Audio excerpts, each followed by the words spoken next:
Now, in today's episode, what I'm going to do is talk to those of you who suffer with a little bit of anxiety and insecurity in your relationships. And this is very, very common. So don't feel alone. I have this.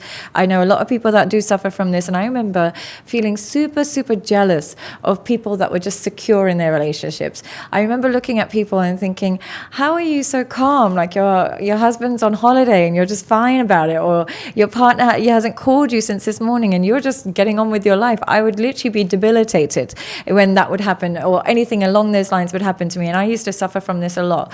And I found my personal way of coping, but there's also, there's validity to the methods that I'm going to teach you today. And I want to make sure that I explain this really well, because I know it's what a lot of you are suffering from.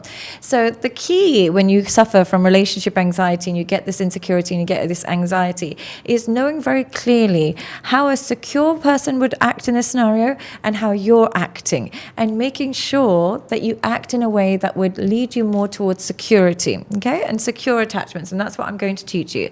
So the first thing with the difference between secure and insecure people in relationships is secure people pay attention to the smoking guns. They pay attention to deal breakers. And what I mean by this is secure people will see when a person is acting inappropriately. They'll see when a person is not somebody that they can trust. They see when a person is not reciprocating their level of attachment, commitment, all of those things. They measure that in the very early stages. And in those early stages, they simply don't attach to people who disrespect them. They simply don't find people who are not nice to them attractive. They don't feel the need to earn and beg somebody to attach to them back. They just let go. They just don't find that person attractive.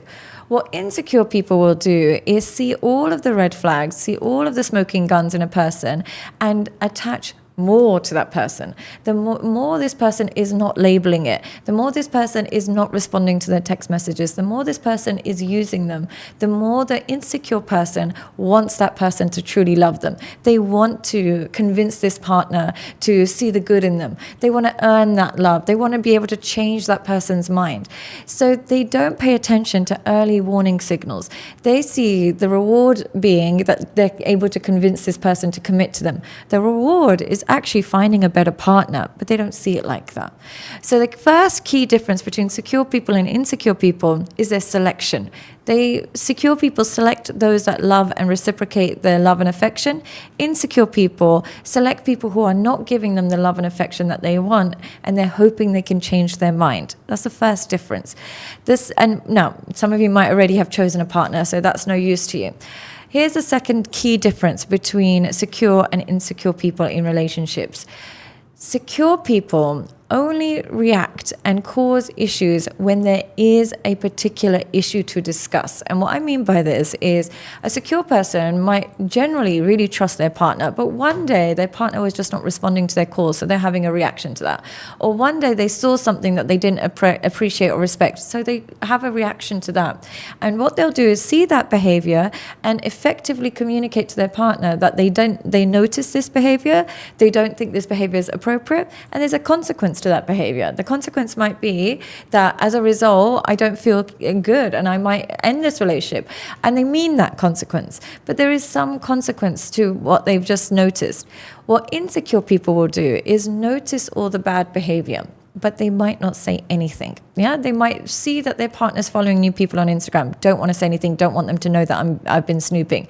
They might see that their partner is texting other girls or other guys. They don't want to say anything. I don't want to do that. So they see it, they don't say anything, but they harbor a grudge.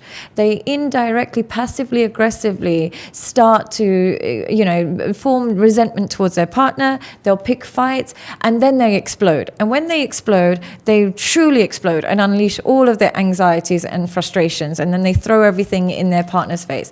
That's not the correct way to do it. The correct way to do it is to notice the behavior, say to them that I don't appreciate this behavior, I would prefer this instead, and give them time to change.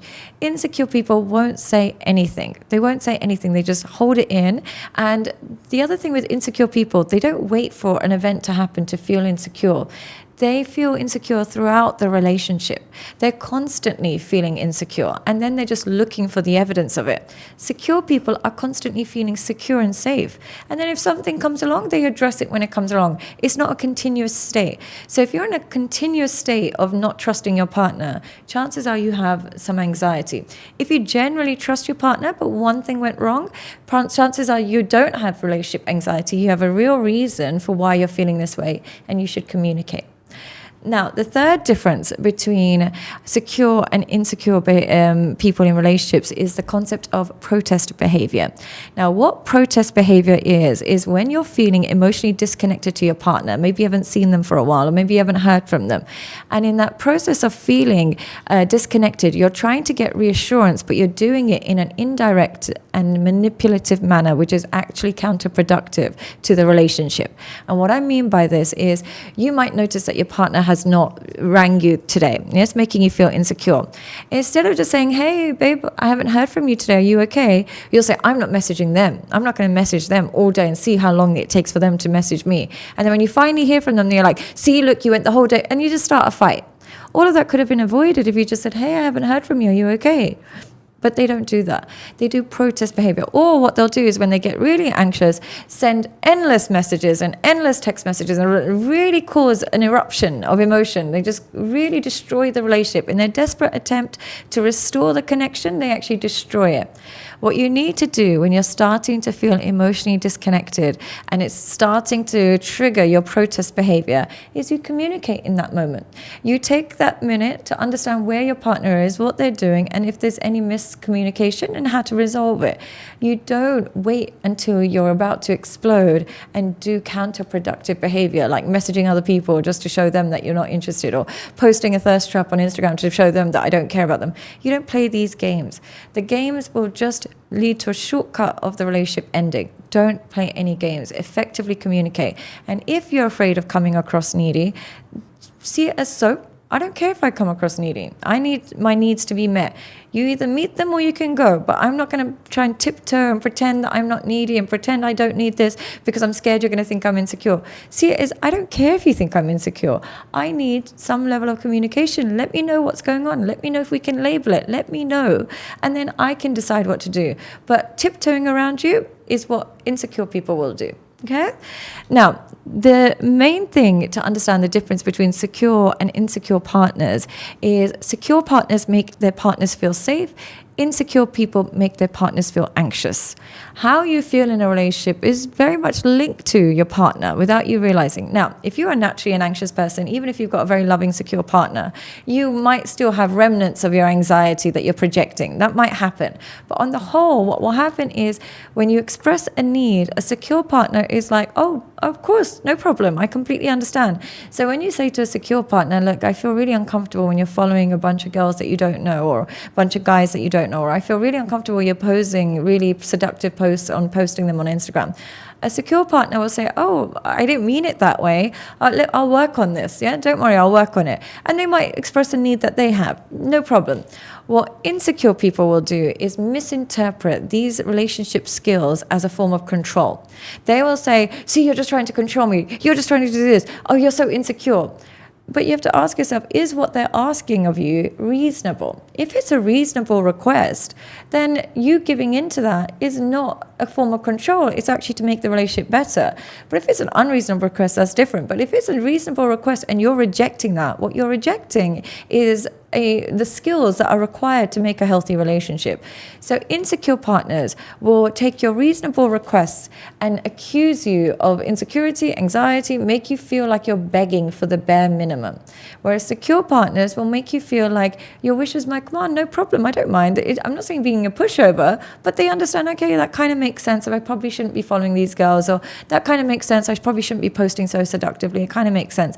They see it like that. Yeah. So that's a key difference, is how they respond and how they make you feel when you have a need that needs meeting.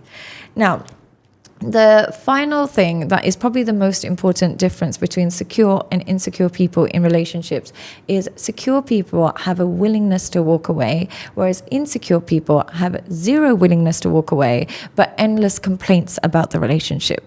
And what I mean by that is what a secure person will do is, say if they've got problems with you in the relationship, they'll give you time to change. But if you're not going to change, they're like, okay, whatever, maybe we're just not compatible. And they let go of the relationship. They understand that there's plenty of more fish in the sea. They understand that maybe you guys are just not compatible. They understand maybe this relationship is not really serving either of you. What insecure people will do is have 100 complaints about the relationship, but never a solution. And what I mean by this, they'll say, you don't spend time with me, you never prioritize me, you always want to be in the club, you always want to hang out with your friends, you. Okay, but what are you going to do about this? You've told them you don't like these things. They haven't listened to you. Why are you still complaining? Who's listening? He's not listening. She's not listening. So who are you talking to? Why don't you just have the willingness to walk away? Stop pointing the finger at your partner for not changing. Point it back at yourself for not leaving. So when you have all these complaints in the relationship, and sometimes they might be valid, you've got real reasons for why you're complaining. But if they are valid, then ask yourself, what are you fighting for? If you're constantly complaining about the same thing and it's been more than 6 to 8 months and it's gone into years and you're still fighting about the same things, your choice is either to reduce your expectations and just let them do what they're doing and just accept that's who they are and love them for who they truly are rather than who you want them to be, or you walk away. But repeating yourself will not only cause you frustration, but your partner will lose respect for you. We all lose respect for the person who stays in environments that they are not happy in. It's like, well, go. If you don't like your job, you leave. If you don't like your partner, you leave. Like, you have to have some willingness to walk away. Otherwise, he's not going to respect what you're saying. She's not going to respect what you're saying. They're just going to say, well, she's going to complain, but she'll get over it. She ain't going nowhere. Why do you want to be that person? So you have to ask yourself, I either only complain if I'm ready to walk away, or I accept them for who they truly are. But complaining and staying for years on end, it's your own fault. It's not your partner's fault for not changing, okay? So how you become more of a secure person is what I'm going to talk about in my next video, okay? So I know these are what secure people do, but how to make that more natural, I will talk about that in the next video, okay? So thank you guys so much for watching.